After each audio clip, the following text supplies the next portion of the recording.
Yeah, man. Talk some more about these Indian customs. Uh, Over here in the Great Lakes, uh, basically, if you seen a dude and he had those, he had porcupine quills, kind of in links. You know, they go around the neck and they come down the chest. That's actually that's like a sign of like authority in the tribe. If you had one of those on, it kind of stems from uh, the loon totem. Uh, it's basically the story is that the Great Spirit. Uh, that's the word of the bird wasn't the Great Spirit, but the Great Spirit, God, sent this bird as a sign to call the Indian people from the Great Sea here to the Great Lakes, to the Father of the Lakes. Uh, which that isn't a person. That just means the Great Lakes is the Father of the Lakes because the lakes are so huge. It's just the way the Indians used to name things, and the way their mind worked. You know what I mean? It was real in a way. You know, they kind of used they called things like the big lake, little lake. The big lake, Father Lake. Little lake would be the Sun Lake. You know what I'm saying? For instance, I mean that's kind of the way Indians work. Like there's these dunes, Sleeping Bear Dunes, and it's like there's three dunes and two small ones, and they said the big one's a bear, and the two small ones are its cubs that drowned, and the two small ones are like an island. I mean that's the way the Indians here name their stuff. You know, they just named it after nature. You know, it's itself. Basically, I mean, and you can see also, you know, that's one of man's like Adam's jobs was just to name all the animals and know all the animals of the garden and all the plants. So I mean, the Indians carried on that custom right there, and that the loon totem it is a it's a sign that it's a if you're a loon, it means that you have the right to be you can speak on the behalf of other people, and that's what the loon totem and that thing around the neck means. It's you're kind of like civil. That's kind of like a civil chief, someone who speaks on the behalf of everyone else, and it means that you're a good orator. You know what I mean? That's really what it means. Most of those people had very loud, booming voices, like the bird that called us here. It's called the Echo Maker, and it was so loud, and it circled above Sault Ste. Marie and let off these resounding cries. And if you know, it's basically an omen, right? An omen from God. Well, if you don't think, you know, did the old school Israelites operate off omens from God?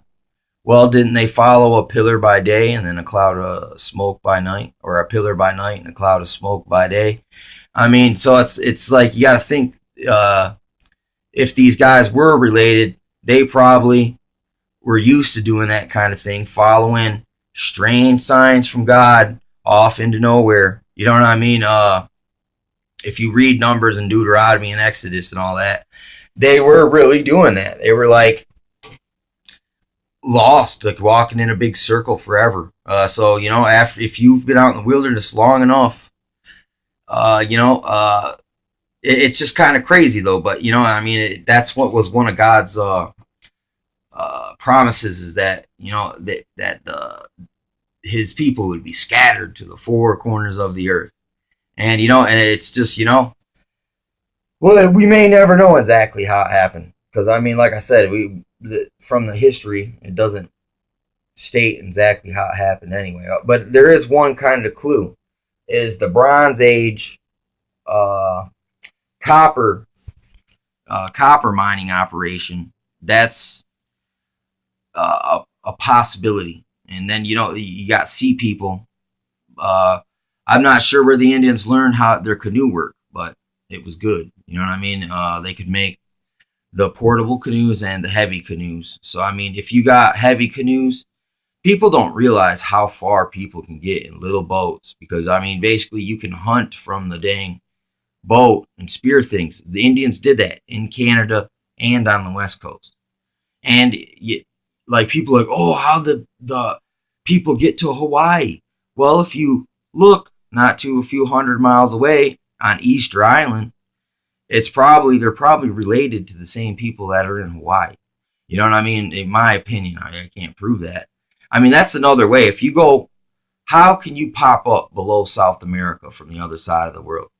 That could be a potential for the Aboriginals. How African, I mean, they really do look like a cross between Africans and Native Americans. The Aborigines do. In Australia, it don't make no sense how they got there. This could be a clue. Actually, that you could mix maybe those Russian looking Eskimo people that you never see the Russians really promote their Eskimo looking people that live out in the mountains. They look very Asian. But they look kind of Indian. You know what I'm saying? Because you can tell the difference between an Indian and an Asian. You know, but they still kind of had those squinty kind of eyes, in which so do the Eskimos. But the Indians were really big people. Like they said, I think when they met the Cheyenne first contact, that every one of them was like 6.5 feet tall and of perfect stature and health. And it's like, so that just like they said, the sick man of Asia, the savage Indian of America couldn't even survive until we showed up. I mean, that's the way they act sometimes. It's pretty crazy. Yeah, but anyway, yeah, that's the story of the loon totem, and then supposedly that's the legend how the people were led here. You know what I'm saying? And from their testimony, they said God sent a bird, and they followed this bird. And it was a loon. I don't know, man. It could just be allegory with them Indians. You never really do know. Really, it's an old ancient Indian secret. You never know if it was true or not, if they ever told you the secret in the first place. But no, this is I personally, it's as accurate as I think we can get, because it's wrote by an actual half Indian guy. So I mean, it's like it. He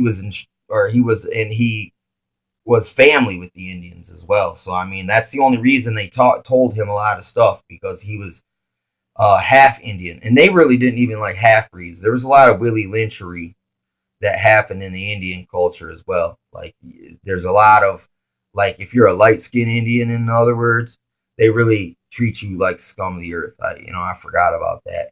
Like me being a city Indian, they might look at me that way too. So, some people may, but no, a lot of Indians are cool though. But a lot of times